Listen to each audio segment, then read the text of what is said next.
the hardest working podcast in Portland, Oregon, man. Play no Game. What's up, you guys? Welcome back to the Play No Games podcast. It's Cartier Bob.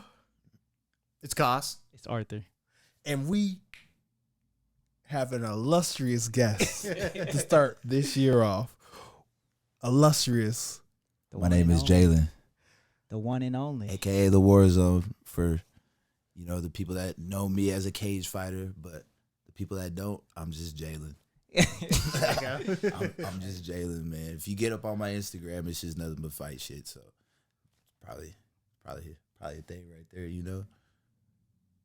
So y'all heard it first. See, I had to let him go because Warzone.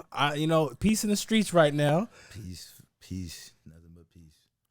So you are our very first guest to start 2023. Oh, sick. Yes, Nice. Thank you for having me. I appreciate it. We start every year off with an illustrious, interesting guest. And welcome to the Play No Games podcast. And we want to introduce you to our very first segment. We ask guests before we get into things.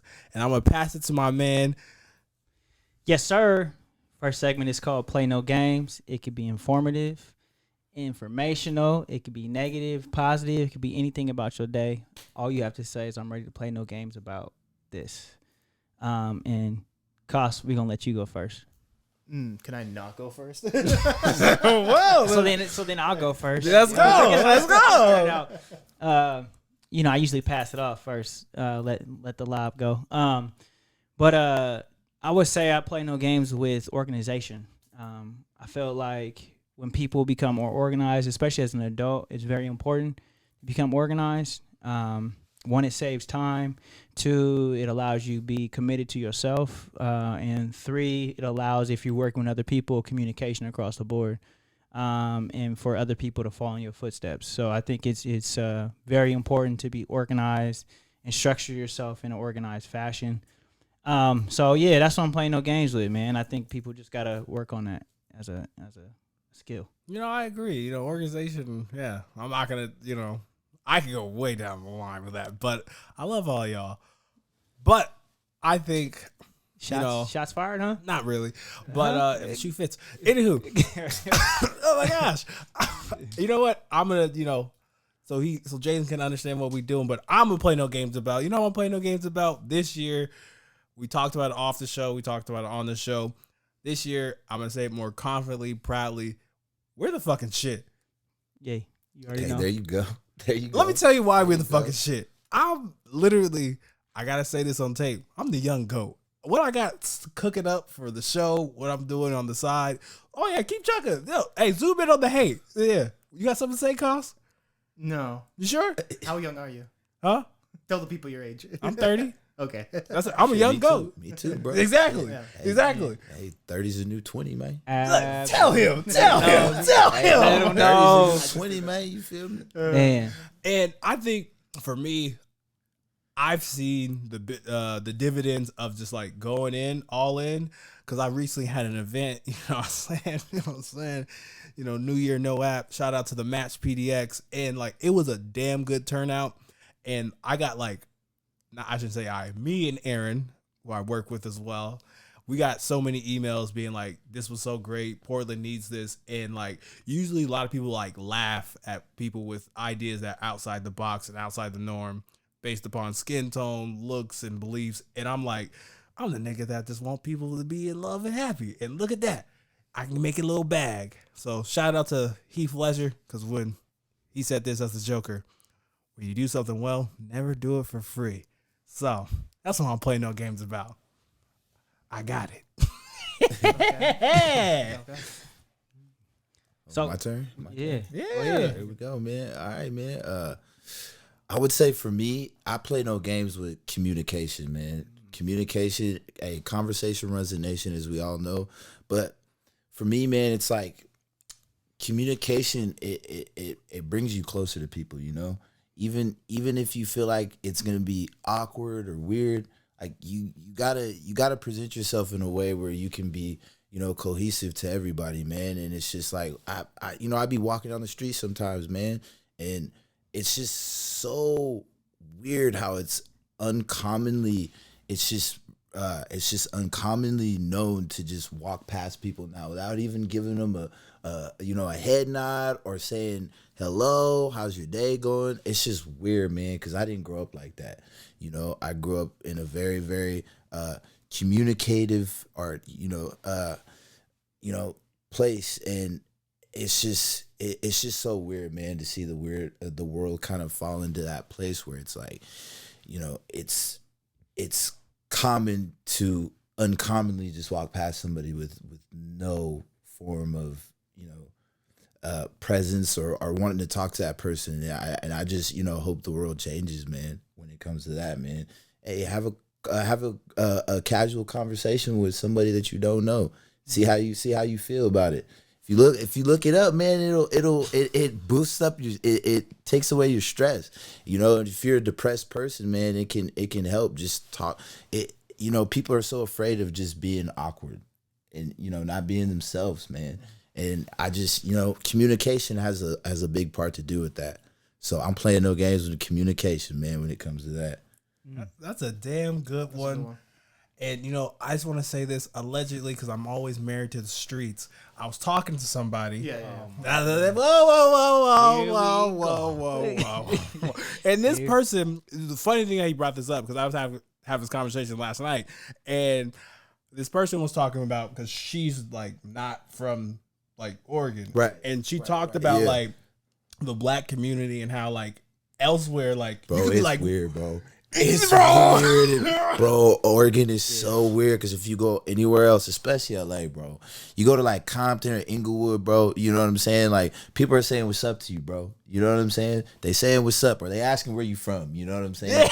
One of the two, but they still talking to you, man. They're trying to figure out who you are. You know what I'm saying? Absolutely. So I feel like a lot of people have kind of brushed that to the side. You know what I'm saying? Like, not being, aware enough to just have a conversation, because you can get to know somebody like right then and there if you just talk to them. You know what I'm saying? It's the little things, man. The little things. 1,010%. It literally took this person allegedly hey, look at whoa, big man. It took this person literally like 3 months to be like, this is like weird behavior from like the black community, where like she made the story of like, oh, she's like, hey girl, you look good, and she's like, why would you tell me that? And she was like, but you look good, girl. And she was like, Portland, like, not to put our community on spot, but like it was just like it's like that weirdness. So I'm so glad that you said that, because that just brought that conversation. That literally happened to me last night. Yeah. Oh yeah, man. Because I've been a lot of places, man. Lived a lot of places, and it's like, yeah, Portland is. I love this city. I love this city, man. I'm not putting anybody down, but I'm just like, sometimes, man, because it's like, y'all got a lot of catching up to do, boy. You know what I'm saying? But it starts with y'all. You know what I'm saying? So y'all doing y'all thing, bro. Exactly. You know what I'm saying? Koss, what's up? What you playing no games with? I'm playing no games about procrastination. Oh, that's a good one. So, New Year, same me, but this time we're changing up. I'm cutting out. I think I told you guys I deleted the TikToks of the world, watching less YouTube. I'm trying to get write my ideas down, write more just in general, read more. So I'm just trying to not waste time, because when you're I work in an office, so I have I'm working till 4 or 5 p.m. and then I have so much time until I go work out, and then after make dinner on this stuff. It's a very finite amount of time, trying to figure out the best balance of using that time to get the most productivity out of that. So I'll say, playing no games about procrastination. Absolutely. I think that goes lifelong thing. I think people get accustomed to being able to get something done quick. So they wait till the last minute to get something done quick. And now you ultimately missed out on opportunities to be able to do other things in that process too. So yeah, absolutely procrastination. So I appreciate it. This is a great, I'm already liking this shit. I'll just say this so we can start the episode properly. I love what you said, because let me tell you how I met this guy. Let me tell you how I met this guy. Me and one of my boys, we was having an experience, and I'll just say this. When you have dope conversations with people, you are able to establish a relationship, and that's how I met this guy. And over the years, it was just one dope conversation after the next, and when you just real recognize it's real.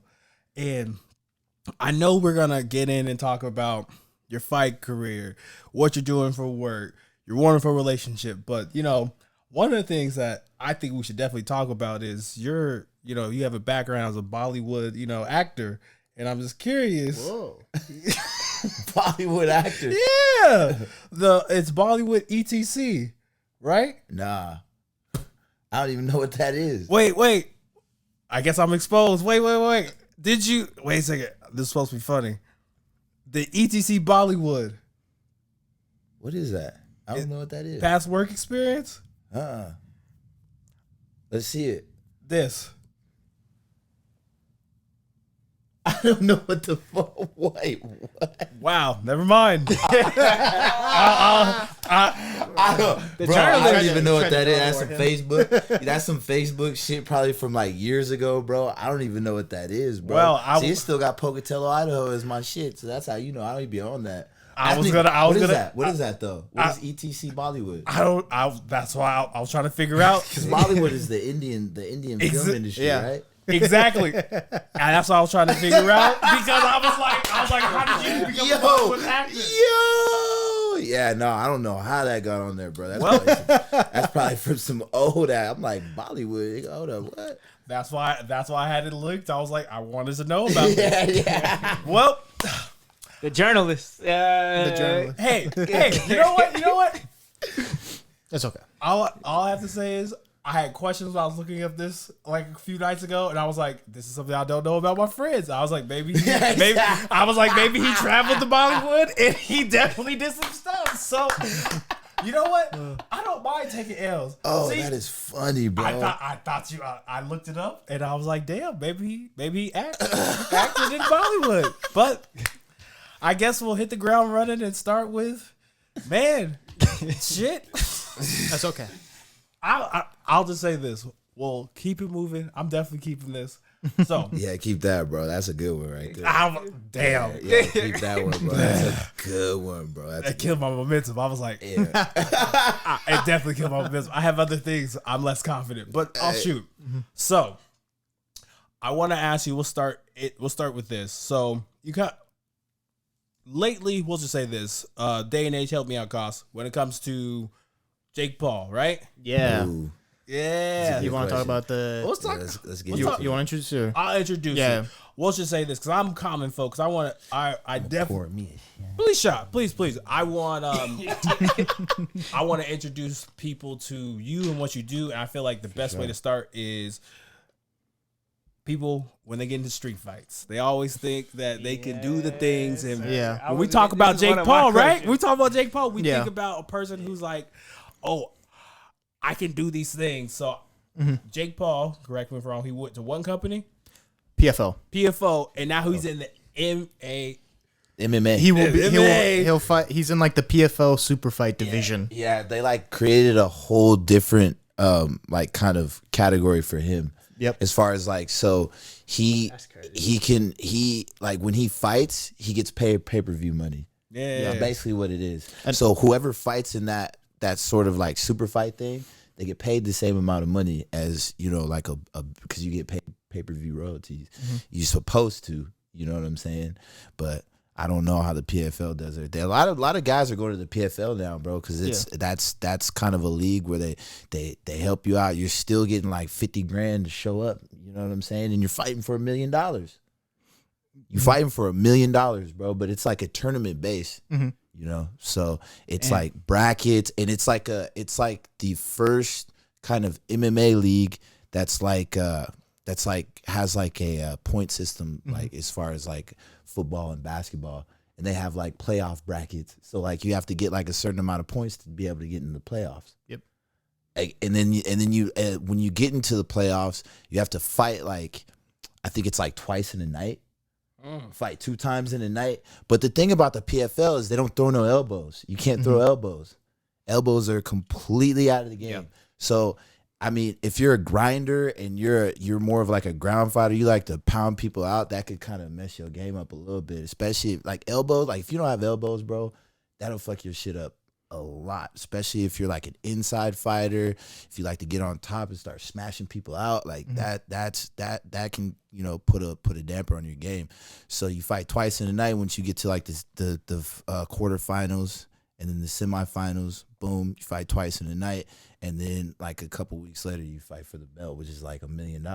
Yeah, everyone. PFL, yeah. So, but get to the question about Jake Paul. I want to hear about Jake Paul, man, because I got a lot to say about this. Oh, this is perfect. So Yeah. my question is, from someone who's gone, I'll just say, in my opinion, the right way into combat sports. How do you feel about people like the Jake Pauls who start with boxing and eventually end up here? Do you think his career is actually? Do you think he's gonna? I'll ask scrap this. Do you think he's gonna be something and do something? Yes, absolutely, bro. And I'll tell you why. Because you can't have that much money and not pay for the best training. You have all that money, bro. You can pay for the best training, and not only that, bro. Like that, Jake is a fighter. That dude is a straight up fighter, bro. That's all he does now. He doesn't even do that YouTube shit no more. He just fights, bro. He just trains. So it's like you can't really. And plus, bro, he like yes, it was in a different discipline, but still, like Anderson Silva was one of the greatest strikers known to man in his time, bro. You know what I'm saying? And Jake Paul came out there and beat him. He beat him fair and square, bro. Fair and square. And what a lot of people don't know about Jake Paul is he has a wrestling background. Yeah, him and Logan both wrestled in high school and college. High school and college. So they were state champion wrestlers, and I don't know where they wrestled at. Logan wrestled at Ohio University. Jake never went to college. Yeah, bro. Hey, yeah, Ohio University. I know that. Like they got some hitters, bro. Hitters like that whole Midwest. Yeah, The Midwest Midwest wrestling, bro. court. Michigan and all that. Bro, there's some hitters out there, bro. And if you have that type of background, he was smart to go into boxing because he already had a wrestling background. So he had to go into boxing and get his striking up. Once he got he's got like 8 fights. Plus he's about to fight Tommy Fury too. Tyson Fury? Tyson Fury's little brother. Yeah, in like March, I think, right? Shit. Yeah, but that might actually be a good test for him. That'll be a really good test for him. You think? But I think so, bro. But I don't know. Every time I watch Tommy fight, I'm like, man, I'm not sure if he's like special needs out there. I don't know what's going on there. How long you been boxing for though? How long has he been boxing for? Realistically, I think probably like 6 years. Yeah, see, like the thing about boxing, what's different between MMA and boxing, and I tell people this all the time because it was told to me. If you want to go in and just like learn how to fight, you go into a boxing gym because they teach you how to come from the shoulders, bro, and it's just 2 things. You ain't got to really worry about too much. You know what I'm saying? It's just 2 things. Block and throw. You block and throw, slip, roll, a counter on the end. But with MMA, bro, if you want to learn martial arts and how to have a good, healthy lifestyle, you walk into an MMA gym because it's different disciplines, and you're not just learning how you're learning how to neutralize certain situations, right? And you can't just be good at one thing when you walk into an MMA gym, bro. Depending on what you're walking in there for. If you're walking in there for a fight career, bro, you can't be good at just one thing. And I tell people this all the time too. Fighting isn't something you choose, bro. It chooses you. And especially if you try to do that shit as a career. You don't choose that. It chooses you. I feel like I didn't have nothing else. You know what I'm saying? So I just walked into a gym one day and boom, it blew up. You know? But I always wanted to do that. That's what I always wanted to do. And I think the thing about Jake Paul is, yes, bro, he's going to do something. Okay. He's definitely going to do something, bro, because you can't wrestle for that long, then go and fight he fought some powder puffs, but there were some dudes, bro, that he beat that were good in other disciplines. He beat a former two former UFC champions, bro, and then he beat Ben Askren's a bum. I don't. He's a bum, bro. Like, he's a great wrestler, but for boxing, come on, bro. Like, nah, that's some bum ass shit. You know what I'm saying? After hip surgery too. Come on, bro. Like, come on. We knew it was gonna happen, bro. Yeah. We knew Jake was gonna come in there and throw that overhand right Yep. and bust his ass up. Yep. I knew he was gonna do that. But yeah, Jake Paul, I feel like he's gonna do something, bro. Especially in MMA, man, because he took that time to get his striking up. Now he's just got to revert back to the wrestling and the jiu-jitsu, which he already has because he has that background in wrestling. So, yeah, bro, I think he can make some noise in MMA for sure. Bro, Yeah. for sure. And then right now they're saying, it's rumored there's going to be a Nate Diaz double fight. First one boxing, second one MMA through PFL.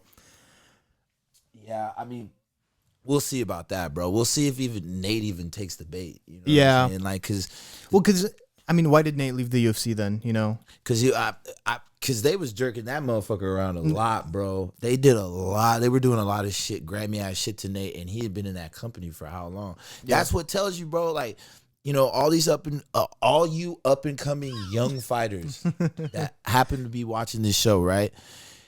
When Dana White got up on the fucking UFC podium and he said, this shit is not a career, it's an opportunity, he was right. He is absolutely 100% right. This is not a career. That shit is a fucking opportunity. And if you don't have what it takes for that opportunity, then, man, you might as well go ahead and find something else, man. And that's not to put anybody down, because I was in that shit. I ain't fucking fighting no more, bro. I am not fighting no more, bro. And I'll be quick to say that, because it's like I already found something. And, bro, I was doing that for a long time. And all I really got out of it, I didn't get no dollars out of that shit. All I really got out of it was fucking trauma. You know what I'm saying? That's all I really got out of that shit, bro. But it taught me, I was in a point in my life, bro, when I started fighting, because I'd always want to be a fighter, bro. Always, bro. Like, I had it in my mind, like, that was what I was going to do. From the time that I was a little kid, bro. Every single day, bro, I always wanted to fight. But my mom never did that shit. But she put me in football. Wouldn't let me box, though. Put me in football, bro.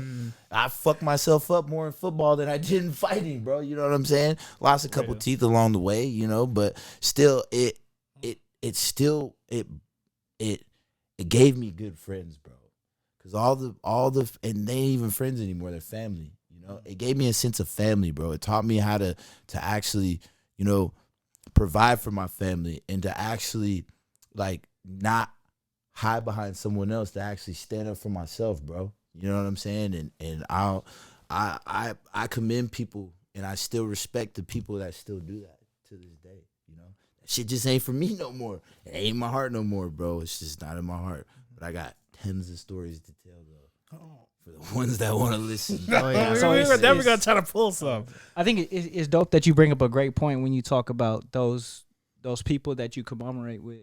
Yeah. In that fighting world, they're no longer friends or family. And I think we talked about this last episode about those people you go to war with. Bro, absolutely. And when you see somebody going to war for you and you going to war for them, it's a whole different bond. It's a bond that, like, is real inseparable. Like, brotherhood, bro. Yeah, like I play rugby, and it's the same thing. If you gonna get blood on the field, okay, my nigga, I see you, bro. If you get blood on the field, it's a whole different. I'm not saying go out there and get blood on the field, but it's a whole different feeling that you're willing to put your body on the line for somebody else, put your body on the line for other people that stand with you, and now they really gonna fight for you. They really gonna rock with you because they know you're doing the same thing for them. So I 100% agree with that. Like, it's real. That's a real statement. Yeah, for sure, man. It's some Spartan shit. Real life Spartan shit. Nah, it's real. Man.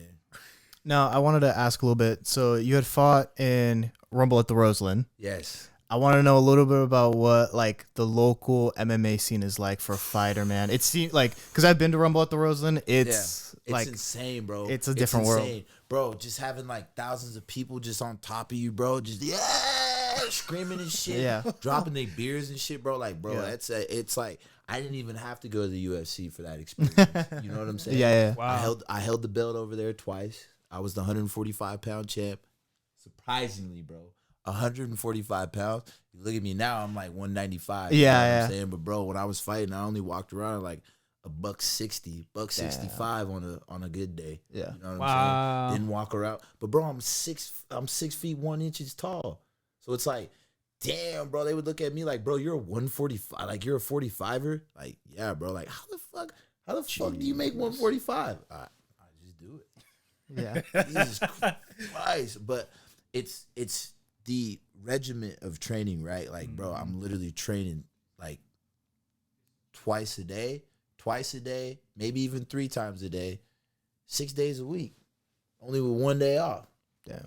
You know? So, I mean, bro, fighting at the Roseland, bro, yeah, bro, that was an experience in itself, bro. Like, if you're an amateur fighter out here in Oregon, that's where you want to fight at. No, yeah, for sure. It's great energy there. That and a lot of people don't know this as well. Next to the UFC, and I think another promotion, I want to say King of the Cage, the FCFF is the longest standing MMA promotion in the entire world, bro. Wow. Yeah, and it's an amateur promotion. They have some pro fights on there sometimes, but that's strictly for amateurs, bro. That's amateurs. crazy. And if you're on the amateur scene, bro, especially like in the Northwest, Yeah. bro, that's a card you want to get on, you know, because Kevin Keeney, hey, shout out to Kevin Keeney if you listening, man. That he shows love, man. He shows a lot of love, and he's got bodies for days, man. You on that FCFF amateur show, man, he'll find you a body for sure. Yeah, no, fighting at that was probably one of the best experiences in my life, bro. Because I fought there, like 5 times, 5 times. Yeah. Like 2 or 3 title fights. Yeah. Three title fights. Lost one of them. You know, that was actually my last fight. Last fight. It was like almost 4 years ago. 2019. Yeah. December Jeez. 21st. Yeah, bro. Yeah. But that whole time, like throughout COVID and shit, man, I was training. You know, I actually moved out here to Portland just to fight, bro. I just moved out here just to train ATT. That's the only reason why I moved out here, bro. My homeboy was like, bro, you ain't doing good out there in Eugene, man. I'm gonna come down there and get you. We packed up his fucking little beat up Nissan, and nigga, we was gone, bro. And I ain't looked back since. You know, I only just go to Eugene. I just go to Eugene just to train with the homies if they hit me up. But bro, the Roseland, man. I keep going back to it, bro. Yeah. Hey, no, bro, because I'm just like, Roseland's fine. man, no, the Roseland, fighting at the Roseland, bro, it was fun because the way that they had their cards was like a pro card. Oh, you yeah. know? That's the experience you get when you fight on like a card like that. You know? Or that's the experience you could get if you go to one of these big promotions. Because that's how they run their camp, man. So yeah, no, that was definitely a big experience for me fighting over there, bro.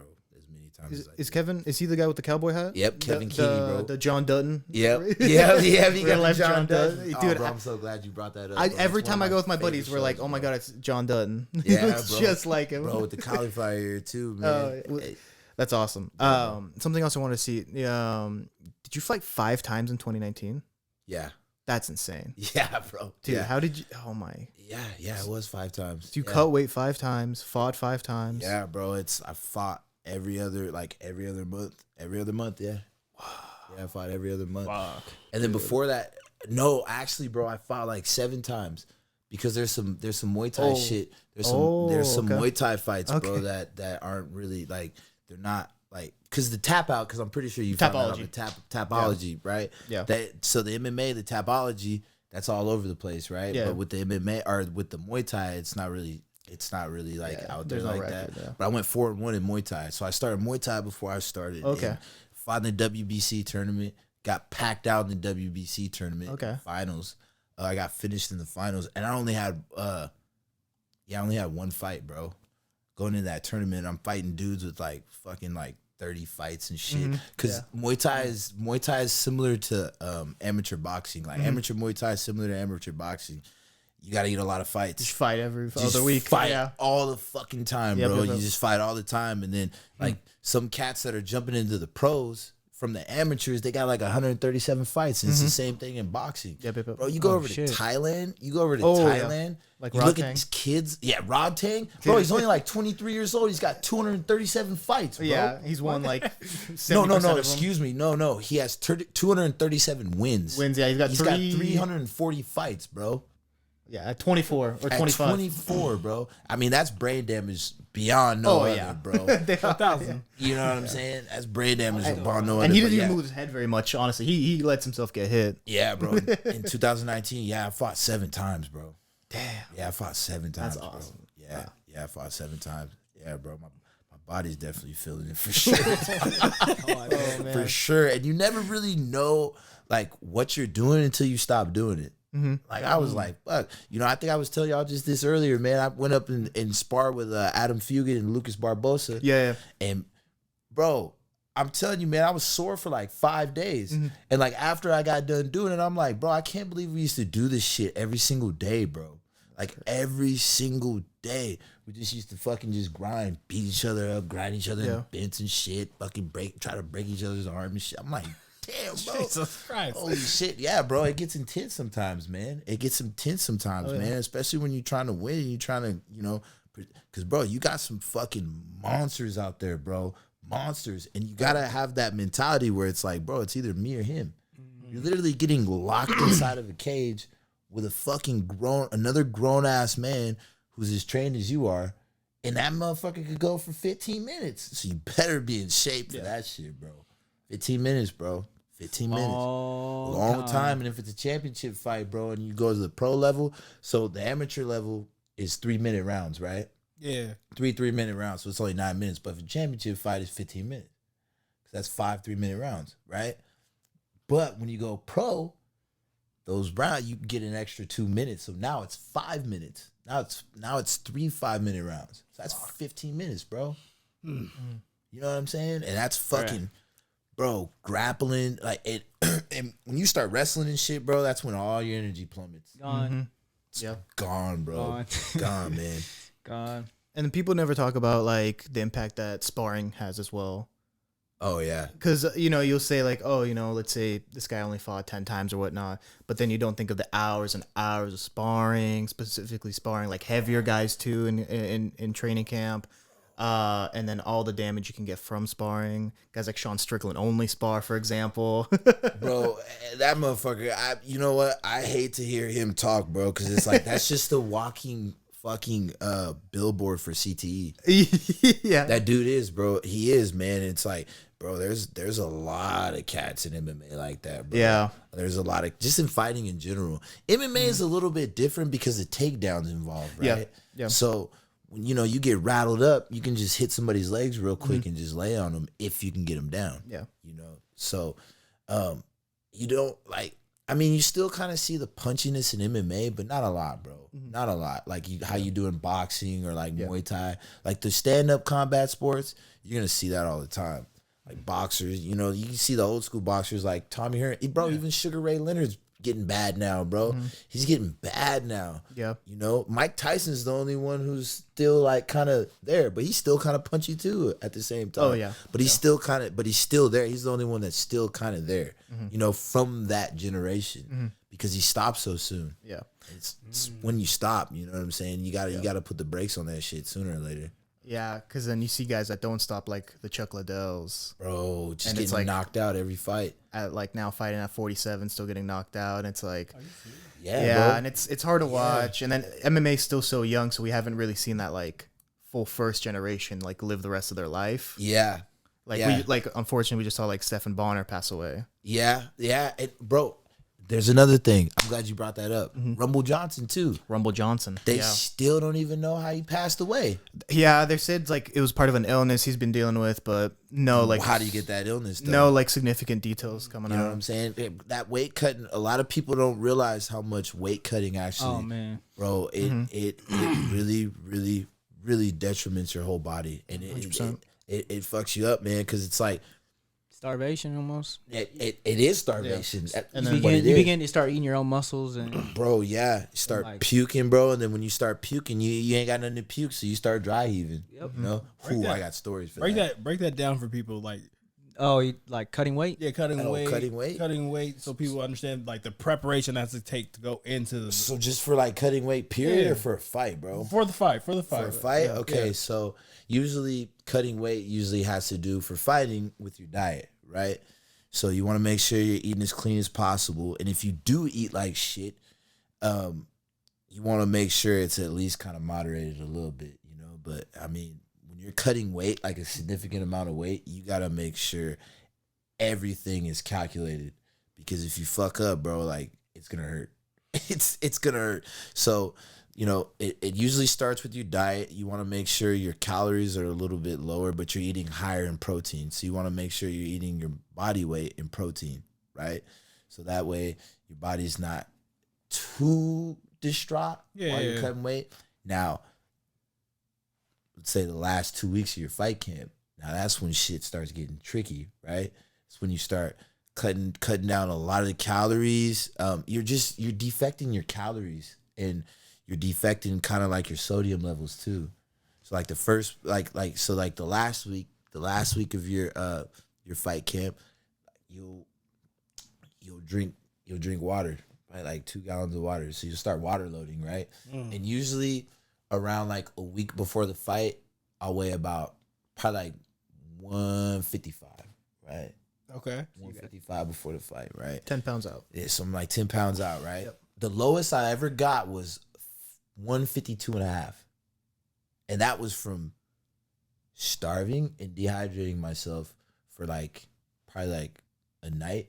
So like the night before you go and weigh in, right?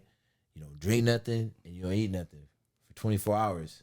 So then you wake up the next morning, bro, and you know, people have different ways that they you know, get those extra pounds off, get that 7 pounds off, right? Or however 4, 3, however many ever pounds you got to go. There's a couple different methods that you can do, right?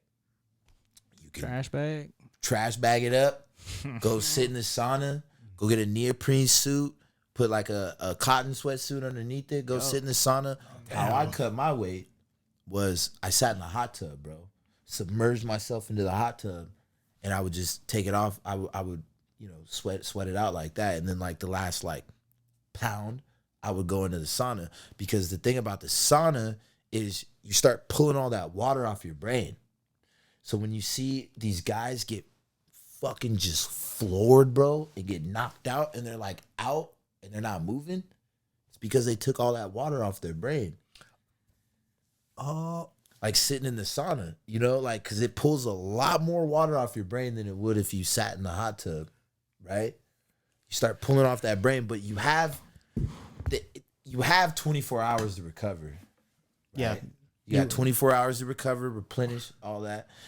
I think the biggest, so when I weighed in my last fight, bro, I weighed in it was a championship fight, so I had to be 145 or lower, right? Yeah. I weighed in at 144.8. Look like a fucking tweaker, bro. Bro, veins coming out the head and shit, bro. I did not look good. And like I have a lot of fucking like trauma talk about weight cut, because I've fucked it up so many times, bro. Well, we may have the same thing, because as he's talking to me, like you did that 7 times, like the mindset to do that 7 times. Where were you at? Like, where were you at? Like, because like if you know that information, it's a dark place, bro. It's in a dark place, bro. You seriously have to have more than one screw loose in your head to be going and doing this shit, bro. It takes some fucking nuts to do this, bro. Absolutely. To do this. Bro, it takes some nuts, bro. So I really want to tap into like the science aspect behind it, because a lot of it is like muscle hypertrophy and stuff like that. So you begin to really like take a lot of the protein out of your body. And a lot of times that's if your body begins to eat too much of your protein, you'll get sick, you'll get poisoned. And it'll literally send your body into shock, especially with too much protein in the blood system. So being able to find that balance of cutting out and keeping in is very important. And so I used to when I was in college, I used to stay with a lot of wrestlers who used to cut all the time. That's why I know about the plastic bag. And They stuff. be doing some nasty weight cuts, Yeah. bro.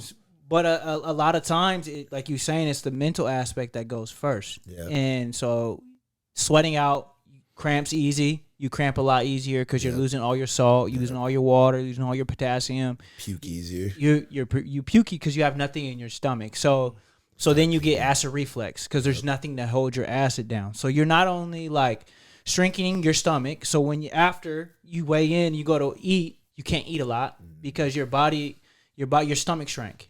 So that whole process of your stomach shrinking, now you have to find a way to get the energy back into your body in order for you to fight or wrestle or whatever the case may be. In order for you to be so there's a lot that goes into it, and that's why a lot of people try and go up instead of down. Yeah. And then Motherfuckers, wrestlers, they do that shit on the same day, bro. Yeah. Like, they only have a certain amount of hours to replenish. Yeah. They do that shit on the same day. So you got motherfuckers cutting weight, like 15-pound weight cuts, wrestling that same, like 2 hours later after that. Yeah, bro. Wrestlers are savages.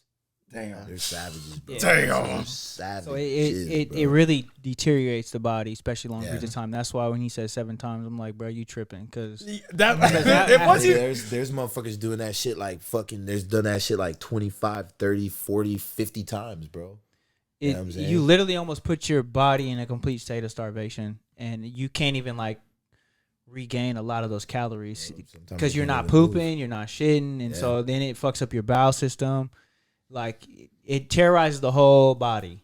Terrorizes the whole body. So Like, it gets smoother, but it never gets easier. You know, like when I was cutting weight, bro, that shit never got easier, but it got smoother. You know, like when I really had to start cutting weight, like when I was cutting down to 45, your body got used to it. whoo, yeah, it got used to it, but nigga, I was like, bro, I don't know how many more times I can do this. I'm like really, bro, like I'm either gonna have to move up, like, or nigga, like, just I don't know, bro. I don't know if I can make 45 anymore because I gotta like cut my leg off and shit to do that. I just have to ask, like, what was the goal for yourself that year? Because to be in that mindset now, see, you know, doing this for education for the fans, so people don't know. Yeah. But like, what were you trying to obtain by having those many fights, doing that many weight cuts? What was the goal for yourself that year? I was trying to go to UFC, man. I was trying to go pro. You know, I'm trying to get as much experience in a short period of time that I possibly could. Bro, I walked in the gym, and 4 months later, bro, I was fighting. You know what I'm saying? Like that, I was determined, bro. I was just determined. I was determined to make nothing from something or nothing to something. You know what I'm saying? I was just determined to do that, bro. And I really thought that it was fighting that was gonna take me to the promised land. But bro, I was wrong. I was wrong. Like, it took me to the promised land as far as like mentally and physically, right? But financially, bro, fuck no, bro. That shit could never get me anywhere I was trying to go financially, bro. Because you spend more money trying to do that shit than you do actually making it, you know? Because, bro, you got to pay out your camp. You got to pay out, you know, whoever you got to pay out, bro. And then, you know, say you make like the standard UFC contract is like 10 to show up, 10 to win, right? So that's $20,000. So then you got to give like, you know, cut to your management, cut to your coaches, cut to the gym, you know, and then cut to the medical fees, whatever it is that you had to do to get, you know, licensed in that certain state. Because every state you go to, bro, you got to get licensed. You got to do a medical thing, and then you got to get licensed for it. Because every different state has their different, like, licensings that you have to go through and whatnot to get licensed in that state to fight. Because you actually have to get a card to fight, bro. Like a license to fight. Like, I'm registered. Like my like when I was fighting and shit. Like, so if law enforcement was to like pull me over or anything like that, it would come up as, oh, he's a registered MMA fighter. Like, oh shit, like he's got fight. So there'd be like fucking like 4 squad cars to pull up. You know what I'm saying? That's happened to you? Yes, bro. That's happened to me before. That's crazy. Yeah, that's happened to me before. But then when they started talking to me and shit, they were just like, okay, this dude's cool, you know? Yeah. But it's like, that's precautions they have to take, bro, because it's like, bro, you don't know who you're dealing with. Like, dude, this Yeah. dude's a trained fighter. Like, oh shit. Like, okay, like We've you're all- thinking some Jet Li shit at that point. We've all seen the John Jones body cameras. You know what I'm saying, bro? And that's a big dude, bro. I wouldn't want to fuck And now he's fighting a heavyweight, so it's like, Yeah. fuck, that dude's even bigger now, Oh, bro. Who do you, Gone or Jones? Oh, bro, John Jones all day. You got John Jones That's all day? the GOAT, bro. He is the GOAT. That is I'm the so greatest. I'm so curious. That is the greatest, bro, combat sports athlete of all time, bro. He ain't never really lost. His only loss was to Matt the Hammer Hamill, and that was because he hit him with them illegal elbows, and he didn't even get a warning for it. straight disqualification. Just a straight disqualification. Steve Mazzagatti. Yep. Fucking Mazzagatti, bro. Fuck, bro. He was a fucker back in the day, wasn't he? All right, so you've made the weight. Yeah. It's fight night. Yep. You're in the locker room. Yep. What's going through your mind? Oh, bro, I'm a fucking nervous wreck. I'm a nervous wreck, bro. Always before the fight, and like, I don't ever show it, but like, it, like, man, I'm like, fuck, I'm about to get knocked down in front of everybody, bro. Like, and I feel like that's like, I don't give a fuck what no one says. You have some sort of doubt in your mind when you're making that fucking walk, when you're about to fight somebody as trained as you are. 100%. You know what I'm saying? Every fighter says that they're scared to death. Bro, scared to fucking death, bro. Wouldn't that also give you kind of like that crazy fuel? 'Cause Oh, yeah. Like I'm on this ledge Yeah. to die. I'm gonna do whatever it takes to stay on. Oh yeah, bro. Oh yeah, but you just gotta stay calculated with it too, man. Because the minute that you let that shit get out of hand is when you make a mistake, bro. Every single time. I've seen it happen. It's happened to me before. Yeah, bro. It's just keeping that kind of that war ready mentality, but just being calculated about it at the same time, but just not giving a fuck too. You know what I'm saying? It's so interesting because like I rarely talk about my dad at all, but like some of his like shit he was saying to me growing up, I just heard from you, like that mentality. Because like sometimes I'll be like, oh, he crazy, like he used to be saying shit, Yeah. and like that shit, where I'm just kind of like, like that's just crazy. So, I'm curious, to progress the night further because actually another thing I don't talk about that often is, I'm a tennis player. Aha. Y'all know that. I was wanting to go to the U.S. Open, but I don't talk about this that often, and that was my very last game. So it was a tournament at U of O, and if you won, you would get a shot to be the last person on the team and things like that. Unfortunately, during that match, I was like, fuck, I'm not going to club tennis. And in my mind, I knew I was going to retire. Like, I'm not going to be no, equipment manager or anything like that. Like, I got too much ego and pride. I knew I was retiring after this match. I just need to get a game off the dude. I got a game, and that was cool. Yeah. So I got to ask you, how did you know when it was time to pack it up, your last match? How did you know? Well, COVID fucked everything up for a lot of people, I feel like. But I was still training throughout COVID. But I'd say when I was really done, bro, was when I started doing the next thing in my life, bro. You know what I'm saying? I started doing security. That's when it stopped, bro. And that was literally like a year ago. Like I literally just stopped training like a year ago. You know what I'm saying? I was still gonna go make the pro debut, bro. I had a manager, like I had all that shit, but then, I found another passion, and I was able to take what I learned from MMA and put it into something else, and now I'm just chilling now, bro. I am chilling now. Yeah. Chilling, bro. And I thank fighting for that, man, because I wouldn't, and it's not just fighting too, but it's just, all the experiences that I've had in my life, bro. Like, I wouldn't necessarily be the person that I am today without those experiences, and fighting was a big part of that. Like, that shit was my life, bro. I did not know how I was going to, kind of live in the world without fighting, bro. I never really pictured my life without fighting. I never did. But then I found a career, and god damn it, bro, I ran with it. I ran with it, bro. That's crazy. Ran with it, bro. That's good. With that, having both sides of the fence, you have to kind of dance on from being an ex-fighter to now going in this world. How do you stay on the right side of the fence when people get to that point of frustration? It's just knowing that if it actually does get to that point of like physical altercation, it could really end bad for that other person. You know, and it could end bad for me too, because then that puts me in a position where it's like, fuck, now I got to answer to this. Like, bro, you have this training, you have this experience. Like, you couldn't just use your words, you know? And there's, and that's the biggest, like, part of it all is just like being able to use your words. And I'm very good with my words. Absolutely. You know? But when it comes to a point where I got to defend myself, I got to defend the people around me, I'm going to do that. You know? But I haven't had to do that for a while. So, you know, I would say I'm pretty good with my words right now. You know what I'm saying? I have stories. I'll just say one of the like calmest people were like, I would have known you had the background that you had, because it was always like, we can always solve this. Yeah. We can always solve this. Now, like, I guess to kind of like further what you're going with it is like, when you're like out and about, there are some people who, you know, just be saying stuff. They be like, blah, blah, blah, blah. Bro, yeah. Are you able to pick up, like, he really don't know how to fight? He's just saying shit to just say shit. Yeah, most of the time, because a real fighter ain't going to come at you like that, bro.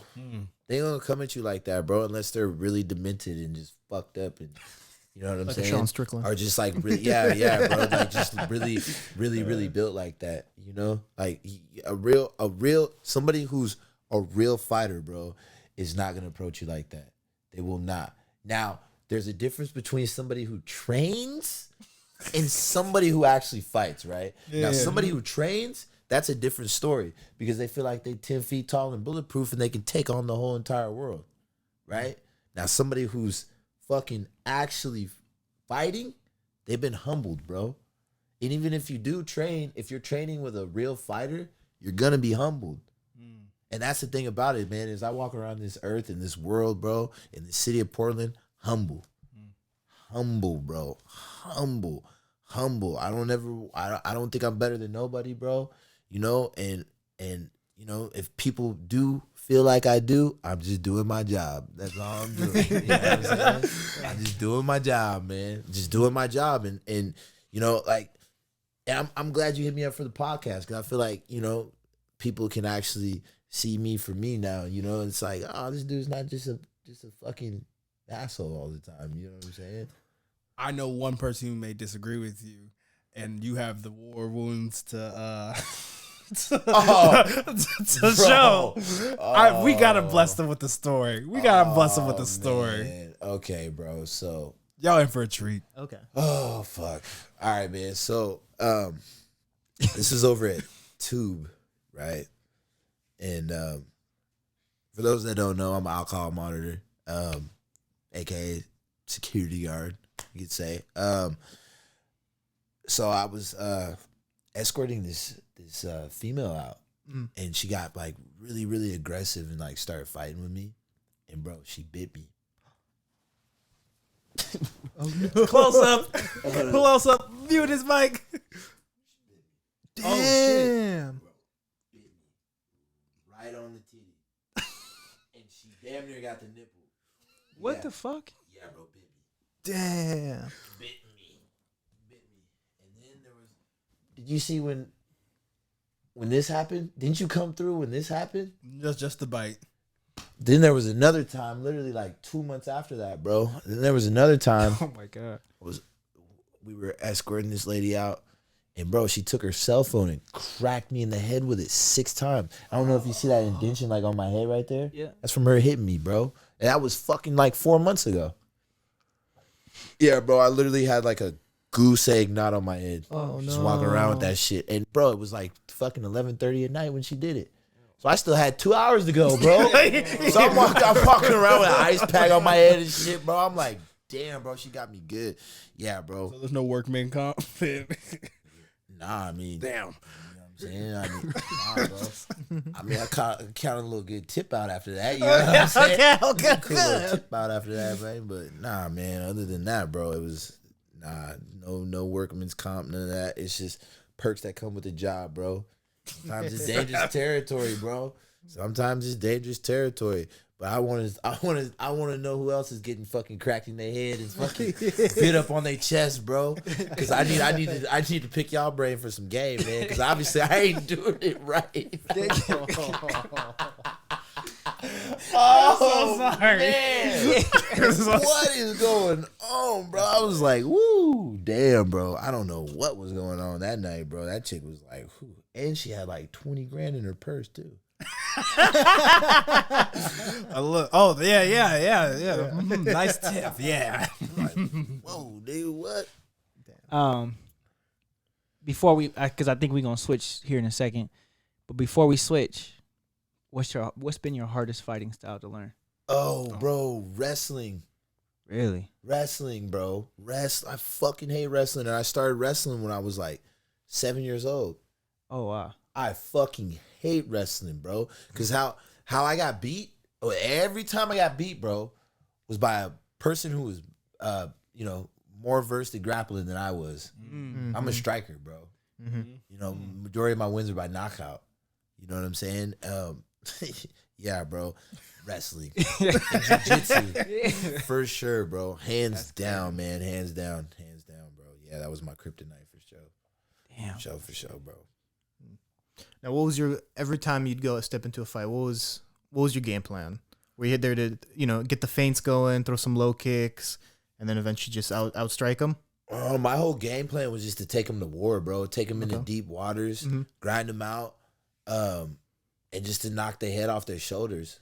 Like I came in there just to inflict pain, and I came in there to hurt, to really hurt, and to really damage, bro. Okay. I didn't come in there to like play no games. It's the clip. That's the clip. Yeah, bro. I didn't play no games. When it came to that, man. So I was. That's why I got my name, the Warzone. Okay, very cool. I was always with that shit, man. With it. So the segue us to this next part is you definitely dabbled and talked about it before, but you talked about an out, something where you can make more money, do more things, and once again, actually, you framed it like 1,010% besides we being cool, being like, this is why I wanted to have you on, because everyone has this view of like security and being out, and we want to ask and know what's it like being a part of a company, being part of that family, the 99s, 2000s, y'all doing it. So I want to ask, what is it like being on that side of nightlife where people just don't understand? Oh, bro, it can be challenging sometimes because they don't understand, But at the same time, it's cool, bro. I love people watching. Oh, bro, I love people watching. It's so funny, bro. It's so funny to see people come in. They'll come in, right, with one person and leave with another person, bro. That's the funniest shit ever, bro. But I would say for me, like the most probably the best things that I get out of being an alcohol monitor, security guard, whatever you want to call it, right? Would be the connections that I get with people, bro. Making those connections, man, and just looking out for the city, bro. Looking out for the city and putting myself in a position where I never thought I was going to be in this position, bro. I never thought I would be in this position at all.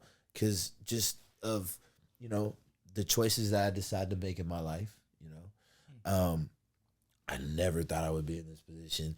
And as far as like, being with the squad that I'm with, bro, I mean, most of us are all fighters. Most of us came up with each other, So, and then, my best friend is the owner of the company, and he actually moved me out here to fight, and then he started his own company, So it's like, bro, it's blessings upon blessings, bro. And I thank God for the people that are in my life, bro. And I thank God for the people that have really believed in me up to this point, because there's been some shit along the way. It's like, oh man, here we go, bro. You done did the same shit you was doing in the past, but they never gave up on me. You know what I'm saying?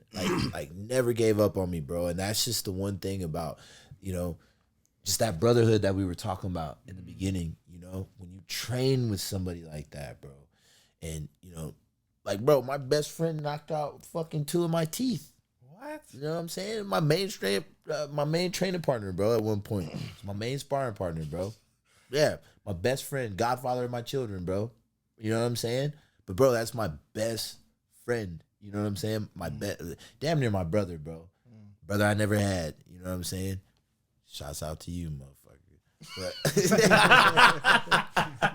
But nah, man, like just, you know, being a part of this community and, you know, this company that's just taking off like a fucking rocket, bro. Like it's a humbling experience, bro. It's a humbling experience, you know, and I have all glory to God for the position that I'm in, you know. It definitely is a blessing. And I think one of the things that I definitely want to just have you speak more to is like we talked about a lot here, like brotherhood and like belief, and I'll just say, you know, I think you're, you know, minimizing just the effect that you have or doing, and I guess that brotherhood, because you're a part of that. And I guess as men, we don't really elaborate. We just say things like brotherhood. And I want to respectfully challenge you to be like, what is your part in maintaining that brotherhood with your friends, the group, the business? Because that's what we're doing here. There's other businesses, because a lot of people wait until it's, you know, Gunna's birthday and they're like, yeah, Gunna, we fucking get it. Or they wait for that person. Yep. They wait for the other person to root for you. And it's, we could have did this together. Yep. And I guess I'm curious to you, what responsibility do you have for maintaining and fostering that brotherhood for it to be profitable? Loyalty, bro. Loyalty to the relationship, and just, you know, loyalty to that person as a whole.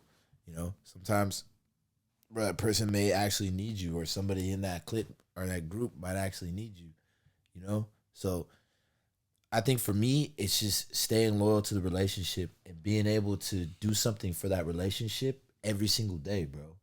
You gotta bring something to the table every single day, you know? Or else motherfuckers gonna starve. Gotta bring some sort of sustenance to the table, man. And for me, it's just loyalty. Because that's the biggest trait of all relationships is loyalty, bro. Loyalty. If you down for me, I'm gonna be down for you regardless, bro. Regardless. I don't give a fuck what you did. You know what I'm saying? I'm gonna be down for you regardless. If you down for me, I'm down for you. And most of the time, I'm down for you, even if you ain't down for me. You know what I'm saying? I'll show you that I'm down for you just to get you to understand, like, bro, I'm down for you. So you have no choice but to be down for me. Sorry. No, go ahead. Y'all hear this? Loyalty. Y'all hear this? Loyalty. Mine's more of a funny question. Is there a spot when you get assigned where you're like, fuck, I don't want to work there tonight? Nah, actually. No? Nah, bro. Nah, because I actually, you know, I like going wherever I'm put. You know what I'm saying? But I would say, nah, I like going everywhere, bro. Okay. Yeah, I ain't gonna get into it like that, but no, I like going everywhere. Yeah, we want business. I like going everywhere, bro. I like going everywhere. You know, I make sure I put myself in places where, you know, I can go, you know, and that I'll have a good experience, and everybody there will have a good experience with me. Yep. You know what I'm saying? So, yeah, bro. I like going everywhere because I just like meeting new people, bro. I really actually do like meeting new people. I do, bro. I like to talk to people, bro. I like to open up and you know, share things, bro. Like I like talking, bro. That's awesome. Yeah. You know, I'm actually stealing this from you. I'm stealing this from you because you always talk about it. Is as we're all true Portlanders, Portland has changed over these years, and it is, you know, I ain't gonna call it Chirac downtown, but you know, oh, it's popping down there, bro. I'll just say this because I don't want to totally take from AJ. AJ talks a lot about how the gun violence and just the non-safety of like downtown club life has like escalated, and I think it would be very important. I've been thinking, you ain't wrong, brother. You were not wrong, bro. You not wrong. No. I'll elaborate because I do night security, but I do it in Woodburn. Oh, okay. And I chose that because of the craziness of downtown. Right. I'm not trying to wear no bulletproof vest. I'm not trying to do all that. I'm just trying to have fun, talk to people. Right. And so I'm curious too. Yeah. How what goes through your mind when you're at certain places? Because I know some more areas are crazier than others. Mm-hmm. Like what goes on in your mind when you standing outside having to deal with situations that get crazy? Right. I would just say it's just taking the most calmest approach that you possibly can, bro, until you can't. You know what I'm saying? Mm-hmm. And I think that's where the fighting comes in, right? Like being able to be able to be like, okay, we're going to do this if this happens. And if he does this, we're going to do this. But you can do that without even having to put your hands on somebody. Absolutely. You know what I'm saying? And I think it's all about with security or alcohol monitoring or whatever you want to call it, bro, right? I love that. Yeah, bro. I love that. You know what I'm saying? Whatever you want to call it, bro. It's all about mitigation, right? And you're trying to de-escalate. It's de-escalation. It's all about mitigation. It's all about de-escalation. All it is. You know what I'm saying? So it's not about what you do. It's how you do it, right? And what you say. What you say. It's how you say it, right? So for me, bro, it would just be like, come on, man. Like, you really trying to make this, like, why do we have to make this weird tonight? You know what I'm saying? Always say that. Like, come on, man. Like, we do not have to, it ain't even that serious, bro. Like, come on, man. We outside of the club. You want to shoot somebody because we outside of the club, bro? Like, come on, bro. It's not that serious, bro. You know? It's really not that serious, man. It's not that serious. And I'll look somebody in the eyes the whole time, you know? Because the eyes do not lie, bro. They don't lie. Because I'm never one to be confrontational to the point where I have to put my hands on you, but I will be assertive, bro. And I will let you know, bro, like, hey, this is getting kind of out of hand. Let's just have a good night, you know? If you keep pressing, it's like, bro, like, I'm literally trying to make sure that you have a good night, you know? I don't want nothing to happen to nobody, bro. So if I can do my best to talk that person down or to, you know, diffuse the situation, I'm gonna do that, bro. Because I ain't scared to. Yep. I'm not scared to, bro. I am not scared to, bro. Whatever the circumstances may be, you know what I'm saying? I'm never gonna put myself in harm's way when it's not necessary. But if it's necessary, I will, bro. Hands down, 100%. Sometimes you just have to. You just have to, bro. And I think it comes with that sense of job. It's almost like a responsibility. Yeah, bro. And fight or flight. And it's it takes a tough mentality to run that position and be in that position and stay calm too. Yeah, especially when you're dealing with drunk people. Oh man. Ooh. Whoa. I got stories for days on that too, bro. I'm just like, bro, I got stories here, I got stories there, man. Bro, I got a lot to say, man. No, this is fine. This is fine. I got a lot to say. All right. 3 things to close out the show. 1. Oh damn, we over already? I'm just getting started, bro. Damn, you have to bring me on for another segment or something, man. Oh yeah. You know what I'm saying? 1,010%. 1,010%. I think what would really go is because I see his mind spinning, my mind spinning, your mind spinning, and it's like when it comes to your fight career, because you said you had some stories. What was the most gnarly story? It didn't have to be fighting something you saw. What was the most gnarly story that you've witnessed? Oh, bro. Oh, man, there's so many of them. But I would say probably the most, now, we talk about like fighting or like something like leading up to the fight too. Yeah. Anything related. I would say, okay, there was this one time, bro, right? I was, you know, in the middle of my weight cut. And I'm cutting weight. And now that Monday, right?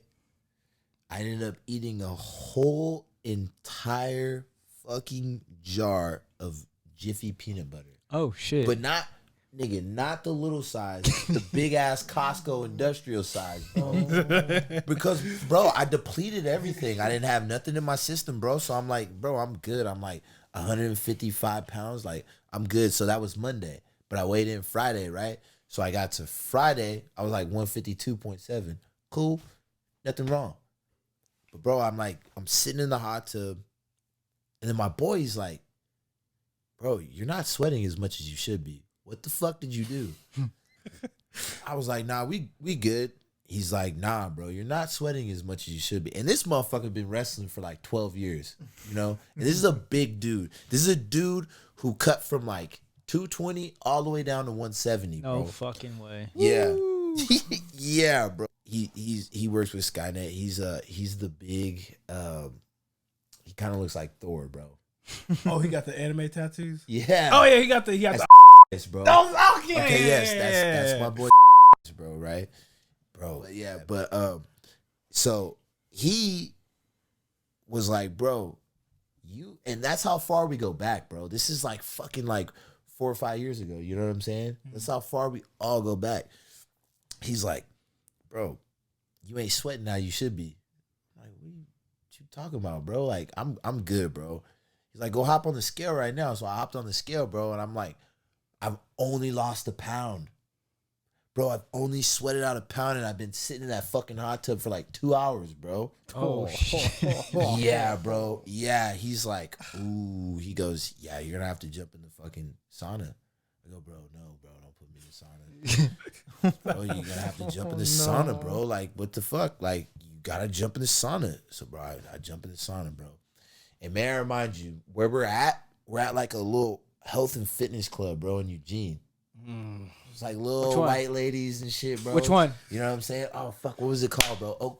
Oakway Fitness? I don't know about that one. Yeah, Oakway Fitness, bro. It's called Oakway Fitness. So we was up in there, man, and there's like these little old ladies sitting in the sauna, and like the way the sauna is laid out is there's like wood benches. It's kind of long like this, and there's wood benches. So we're sitting in there, and we're in there for like 5 minutes. I'm like, bro, I gotta get out of here, bro. Gotta get out of here. I'm just doing this. Gotta get out of here. Dude, these old ladies are like looking. They're like, is he okay? The wife goes, yeah, he's good. He's fine. He's just couldn't wait for a fight. You know what I'm saying? He's all right. I'm like, bro, I'm not all right. Bro, I'm not all right. I'm not all right, bro. Like, I'm not all right. I go, bro, I am not all right. And, bro, I just start freaking out, bro. Start punching the benches, just showing my ass, bro. I start crying and shit, bro. Cause, bro, like that, my body started to shut down. Like, it just started to shut down, bro. I'm like, I can't do this, bro. He's like, bro, you got like 30 seconds left, bro. Come on, bro. Just push through. I said, no, bro, like, get me out of here, bro. Please get me out of here, bro. I'm like crying, bro. Bro. He's like, all right, you done. He's like, you done. You good. I'm like, I couldn't walk, bro. So he had to fucking put me on his back and take me out, right? So he took me out, bro. Story's not over yet. He takes me out, bro. He starts wetting me down with like cold rags and shit. And I'm like, fuck, bro. I'm like, I don't know if I'm gonna be able to do more. He's like, well, you're gonna have to. Fuck, all right, bro. So they kicked us out of there, right? Because I was all fucked up and shit or whatever. So bro, they kicked us out. Like, bro, they kicked us out because they're like, yeah, you're like on the border of like hospitalization and shit. You gotta go. So nigga, they kicked us out. So we went to another place. So I get in there and I start doing it or whatever. Or I start doing my thing. I put my little plastic suit on. I go in there and I'm just like, bro, like, I don't know if I can do this anymore, bro. Like, I just start crying and shit. And then I pass out in the grass. Like, there's like a little grass area and shit out there. Bro, I just fall in the middle of the grass. He goes, bro, get up. He goes, get up. You got us kicked out of another spot, bro. Like, get up. We're going to get kicked out of this one, too. Then how you going to be able to cut weight? It's like, bro, I'm done, bro. I can't do it anymore, bro. He's like, bro, I can't do it anymore, bro. He's like, bro, like, okay, but get the fuck up because these people are coming over here now, bro. They're like, excuse me, is he okay?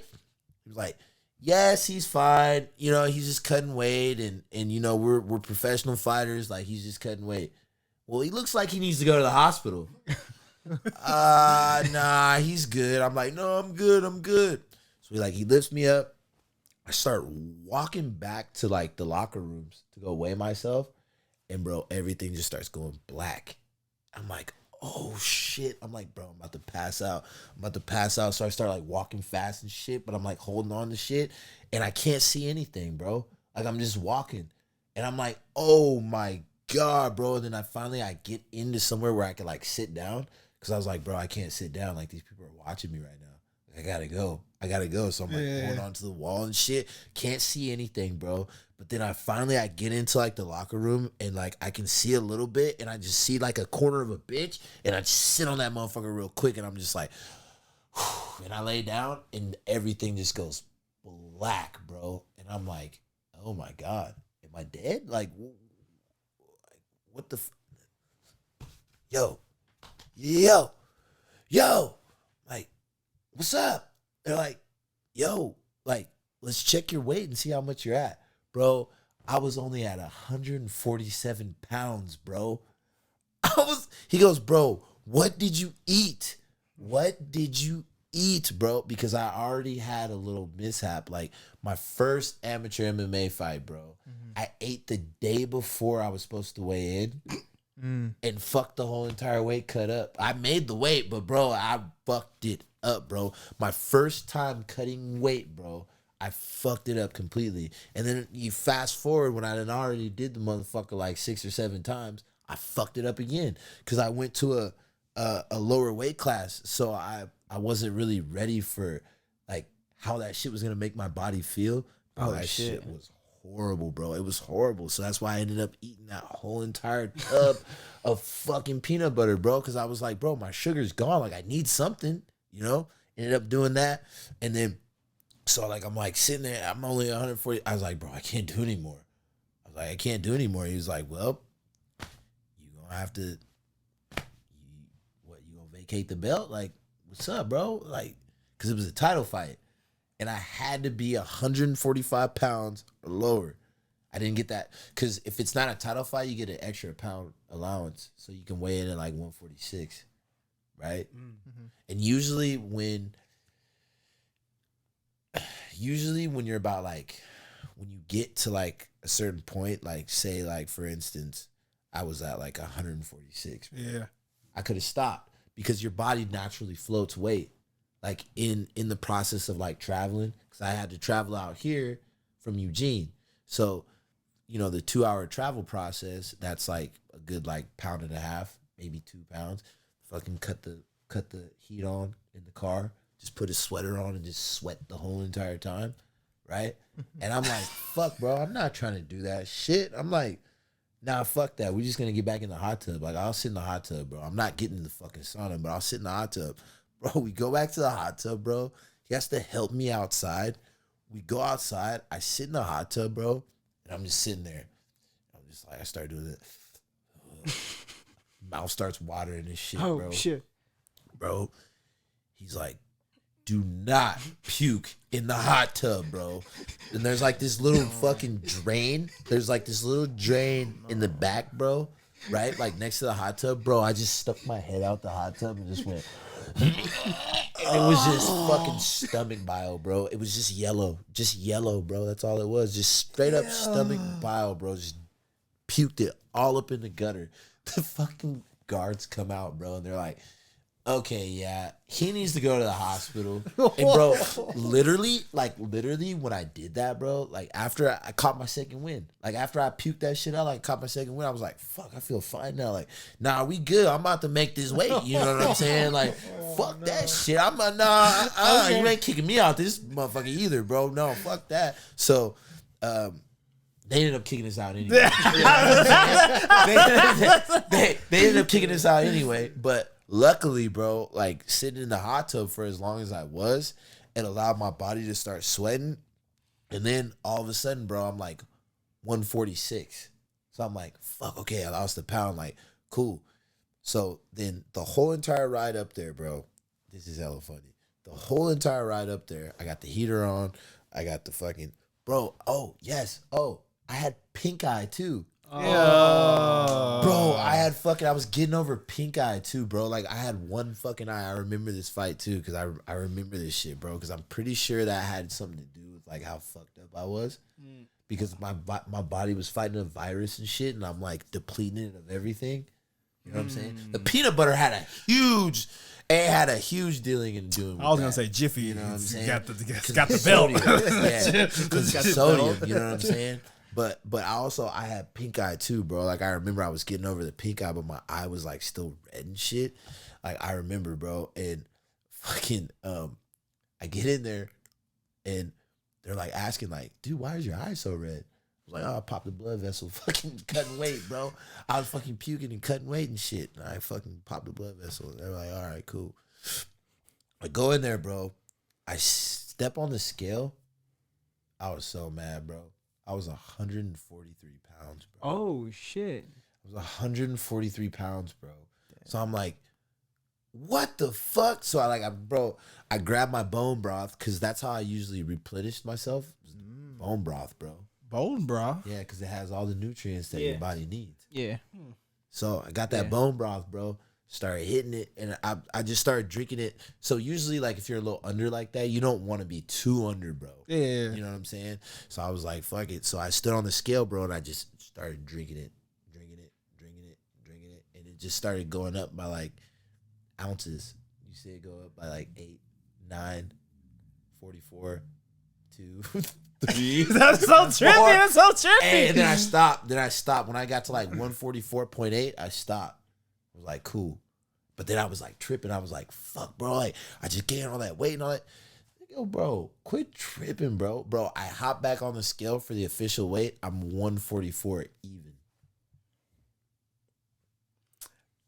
Damn. Then I get to the fight. The next day, bro, right? I weighed 165 pounds. What the fuck? Yeah. Yeah, nigga. Oh, man. Yeah. You know this? Yeah. That's like 20 Yeah. like that? Like that, bro. Just eating. Cause it's crazy. Yeah, bro. You gotta make yourself eat, bro.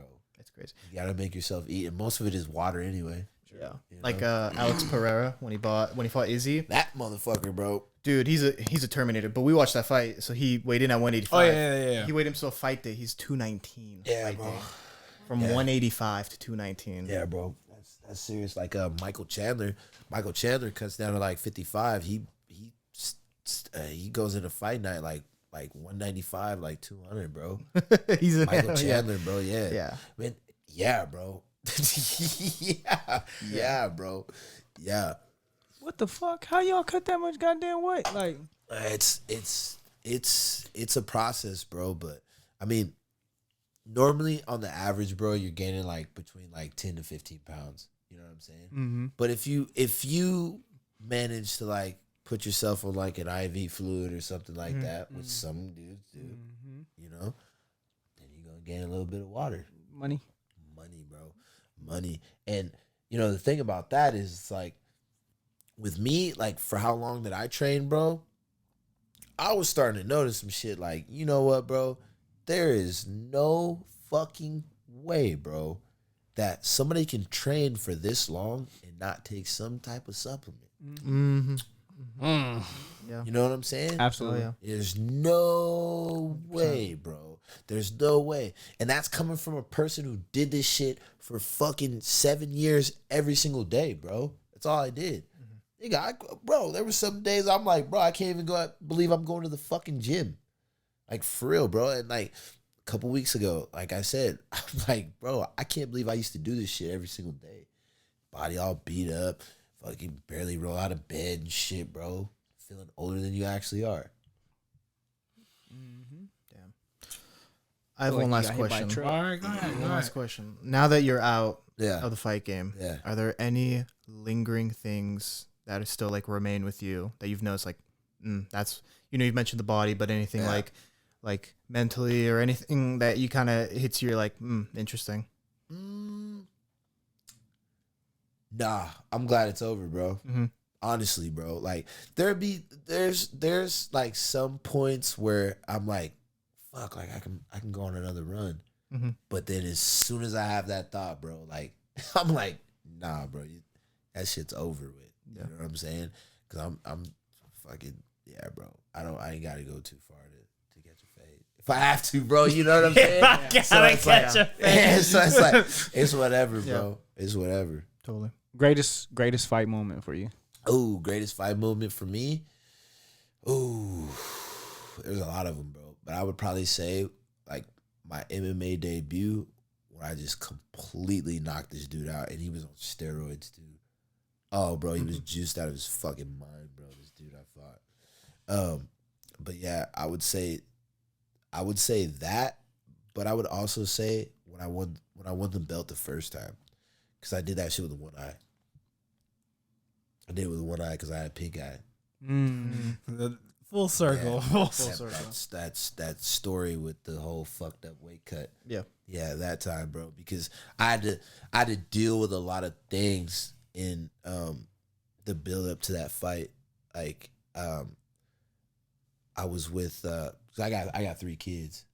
I was with my kid's mother, and she happened to just up and leave one day. Like, our relationship wasn't the best, you know what I'm saying? And I did a lot of things that was like, you know, what are you doing, dude? You know what I'm saying? But she did too, you know what I'm saying? So it was, you know, a point in my life where it was like I was going through a lot of shit, and, you know, my girlfriend at the time left me with our 3 children and relocated them to another state while I was at the gym.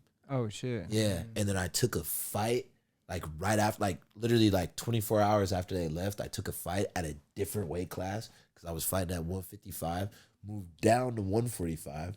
So I took a fight at a different weight class, you know, with this traumatic shit that just happened. You know what I'm saying? Like, taking my kids, like, while I'm at the gym, like, don't even have like the cordial conversation or anything like that. Just pack them up, bounce, bro.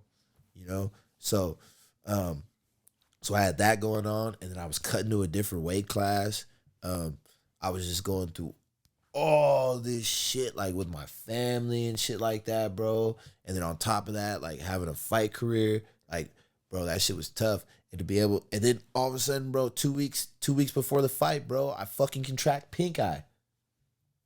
So I'm like, fuck, bro. Like, there was just a lot of build up to that fight where it was like, fuck, am I even gonna get to fight, bro? Like, shit. But ended up fighting. I had one fucking eye, bro. Had one eye. Had to, you know, go through that adversity to get to the fight. And that's what a lot of fighting is, bro. It's getting through the training and through the adversity before you even step in there, you know? And yeah, that was definitely probably the greatest fight moment I could think of, was winning the belt. Yeah, 2019, September 21st. Yeah. Ow, ow, ow. Yeah. So, you're 1,010% right. We gotta have you back. Yeah. You gotta have you back, my good man, and you gotta bring your friends. Because I'm pretty sure they got some stories. Oh yeah, they got some stories too. Yeah, for sure, bro. For sure. Like, we all do, man. It's just like, bro, there's a plethora, just a whole unopened book, bro. You know what I'm saying? So yeah, bro, I enjoyed my time, bro. Thank you for having me. I appreciate what y'all brothers is doing within the community, bro. What y'all call yourself, the hardest working podcast in Portland? yeah, exactly. Oh, I do my research too, man. Hey, you know, all that Bollywood experience, you know, Hey, you feel me, bro? Hey, all that Bollywood experience, bro. You have to keep that, bro. I'm definitely gonna That was a good one, bro. Oh, that was a good one. For the first time, No, so that was first great. and foremost, because they be hating on me. Because when I looked that up, because I went through like everything, I was like, this nigga is from Bollywood. Like, where did this nigga go over there? That's why I was like, all right, I'm gonna catch him off guard. He's gonna be like, how you know I did that shit? And I was like, but that's hella funny, bro. I do want to say one thing, even though we weren't able to talk about it, but it's totally cool. I just want to tell y'all this. Like, besides all the things that he's done, one of the dopest things is this guy's mind, where like he alluded to it at like kind of the end of what you're talking about. Like, you are a family dude through and through. and that is majorly respect. So much respect, and I definitely just closes out 30 seconds or less when it comes to the importance of family and relationships, because as men, we don't hear about that, especially people in the fight. They're like, masculinity is this and that. And I think the perfect way for us to close out is, why is it so important to build and foster relationships with your partner and your children? Ooh, because that is your legacy, bro. I feel like the children especially, and especially if you take that person as either your husband or your wife, you know, like that's your legacy. That's who keeps you going, man. So if you're not doing everything that you possibly can to make that experience as eloquent and as bright as it possibly can be, so that they can therefore keep your name going, then there's no reason to even be involved with it, bro. You know, there's no reason to have a kid. Because my dad was a Rolling Stone. I grew up with a single mother. You know what I'm saying? So, like, just being able to be in my kids' life, even though they live in a different state, like, bro, that's all I can ask for, bro. Their kids know who their dad is. They know who be paying for most of their stuff. You know what I'm saying? And like they know, you know, they know. Because I mean, I didn't get to have that experience growing up. You know what I'm saying? My dad wasn't really around like that. I know my dad, but he wasn't around when I actually needed him. You know, my son can actually say my dad was around when I needed him. You know, so that's what it means to me, man. It's just, you know, like I said earlier, loyalty and just having a sense of sacrifice as well, because it's not only about you at that point, it's about them as well. But you got to make sure that you take care of yourself and what your mind needs at the same time. They just met you. Or no, that's a lie. AJ met her. I will just say this. That's how I knew you was a solid dude. You speak so much legacy when you just talk to people, random people. And I just want to say, for me at least, I know they're going to say the last piece. I want to say thank you for coming on. Bro, I truly appreciate you, my man. You already know how you mean to me, my man, back, bro. Your back, likewise, bro. Bro, you goated to me in my life. You want to talk about loyalty? When I get a bag, a long, extensive bag, I already know when I'm out in the back. You already know. You're gonna be taken care of. You already know. Hell yeah, bro. Yeah. Honestly, thank you for coming on, bro, blessing us with great stories, great episode. Yeah. Just honestly, dude, thank you so much. Thank you, Pleasure. bro. Appreciate you guys, man. Oh man, it's truly been a blessing to get to know this aspect of you. I know we've had a few conversations, not too many, but we've had a few conversations, and it's always intriguing and always enlightening. It's always positive. It's always move forward. So y'all got blessed with another amazing conversation, and you're dope, man. Dope, humble, like you've always said, and you know, thank you for being here, man. It's been a joy. Thank you for having me, fellas. I appreciate it. Well, I already know, because, you know, last week we got a shorter episode. We hitting y'all with the longest first. I think this is our longest episode. I know it has to be. I'll just say this. Y'all getting blessed because we starting the year off right. We gotta have the right people, the right guests, because Cartier, Bob, and friends ain't playing no games this year. Absolutely. And Absolutely. And I'm taking his job. And his job is, you know, bless the people where they can find your socials. Tell them where they can find you, my man. Oh, absolutely. You can find me at war_zone MMA. That's where you can find me, man. And, you know, the streets is mean out here, you know, just in case they need some, you know, protection. You know what I'm saying? Where can they find your company so they want to get that real good, you know, you going to make it home? Yeah, I'd be over at Fortune, but the company that I work for is Skynet Security. Hey. They going to get, they're looking out. If you need that personal security, you know who to call. Skynet. This has been the Playing OK's podcast, back to start the year off strong. Oh, You're not going to close out your name? My bad. I forgot. Come on, My bad. bruh. It's Cartier Bob. It's Koss. And it's Arthur. It's Warzone. And we out. Peace. Boom. Yes.